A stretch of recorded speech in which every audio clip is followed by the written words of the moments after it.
এই করতে করতে আমাদের গোটা ভারতবর্ষ আজকে চিশতিয়া খানদানে আজকে আমাদের দাখিল বেশিরভাগই হয়ে আছে, এবং আমাদের মধ্যে প্রায়ই প্রচুর মানুষ তিনি তৈরি করে দিয়ে গিয়েছেন। আর সে আজও পর্যন্ত সেই মানুষের ধারা আমাদের কাছে রয়ে গেল। আজকে আমরা সেই মহান লোকের জীবনী নিয়ে আমরা আলোচনা করছি। তাই তার সেই ধারাতে যারা যায় তাদেরকে চিশতিয়া খানদান বলা হয়। খাজা গরিবুন্নাজ মঈনুদ্দিন চিশতি তার লকব থেকে এই ধারাটাকে চিশতিয়া খানদান বলা হয়। তাই এই আমরা সেই ধারাতে আমরা চলছি, মানুষ হওয়ার জন্য আমরা অপেক্ষায় আছি। তার কথাবার্তা, চাল চলন এবং ইবাদত যে কিছু জিনিস তিনি শিক্ষা দিয়েছেন, সেই সমস্ত জিনিসগুলো যারা শিখবে তারা আস্তে আস্তে কি হবে, তারা মানুষ হয়ে যাবে। মানুষ মানুষই থাকবে। বলবেন মানুষ তো মানুষেরই থাকবে, তার কি পরিবর্তন হয়ে গেল? মানুষ মানুষের সাথে থাকবে ঠিক কথা, কিন্তু পরিবর্তন হয়ে যাবে কোথায়? বাইরে আমাদের পরিবর্তন কিছু হবে না। পরিবর্তন যা কিছু আমাদের হবে সমস্ত আমাদের ভিতরে। আমরা যখন চোর হই, ভিতরের জিনিসটাই চোর হয়, বাইরের কিছু চোর নয়।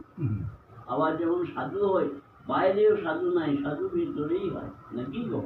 তাহলে সেই জিনিস, সেই ভিতরের জিনিসটাকে তিনি আজ সাধুতে পরিণত করে দিতে হবেন।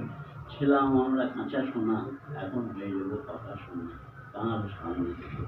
তাই আমাদের ভারতবর্ষ আজকে তাঁদের সান্নিধ্যে কিছু কিছু আউলিয়া গ্রাম আমাদের মধ্যে চারিদিকে ছড়িয়ে গিয়েছিল, এবং প্রচুর সংখ্যক আজকের দিনে দাখিল হয়ে মুসলমান হয়ে তারা মুক্তি পর্যন্ত প্রাপ্ত হয়েছে।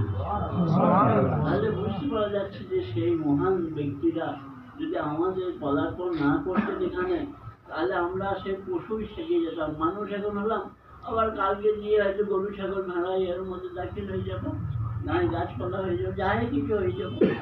কেউ কিছু খবর রাখি না, কোথায় কি হয়ে গেল, যা দম তো চলে গেলে আর নাই, কেউ তো দেখবে যেন। যারা দেখবার তারা দেখছে। এই তো ব্যাপার, কারখানা এমনি আল্লাহ, আল্লাহর কাছে কোনো কিছু ইয়ে নাই। কে যেমন তোমাদেরকে বলেছি খেতে তোমরা করে দেবে তেমনি হবে।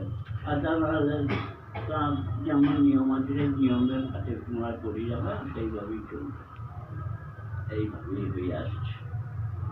তাই আমরা দেখছি এই থেকে রক্ষার জন্য এই মহান মানুষগুলো আমাদের কাছে এসে বাড়িতে বাড়িতে মার খেয়েছে এমন অনেক ব্যক্তি আছে, মার পর্যন্ত ওই বড় বড় আউলিয়া দিকে খেতে হয়েছে, শুধু তাদেরকে তালিম দেবার লেগে। আমরা যখন ছোট ছিলাম, দু একজন করে ওই দূর থেকে আফগানিস্তান, তখন তো বিয়ে ছিল না, মানে কি বলে বর্ডার ছিল না, ওই আফগানিস্তান থেকে, তারপরে কাবুল থেকে, কান্দাহার থেকে সব লোক চলে আসতো, মৌলানা মৌলভী এসে এখানে সব পৌঁছাতো।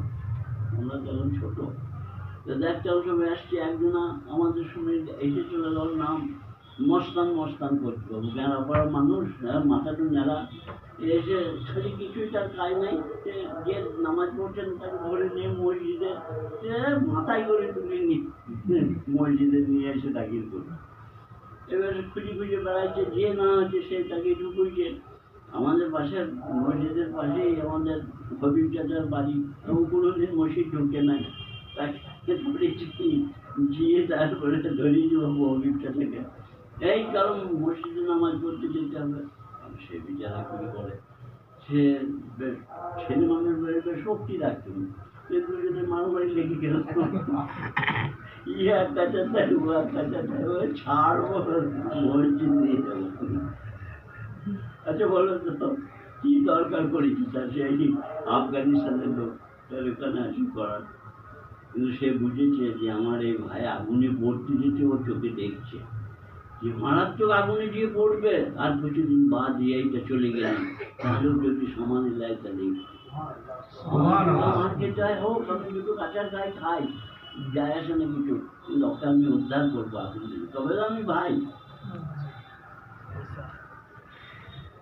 ওইরকম করে লোক ধরে নামাজ পড়াইতে মাঝখানে ছিল, তারপরে আবার সে অন্য কাজে চলে গেল। এইভাবেই তার কাজই হলো এটা, যে নামাজ না পড়বে তাহলে নিজে মসজিদে তুলবে।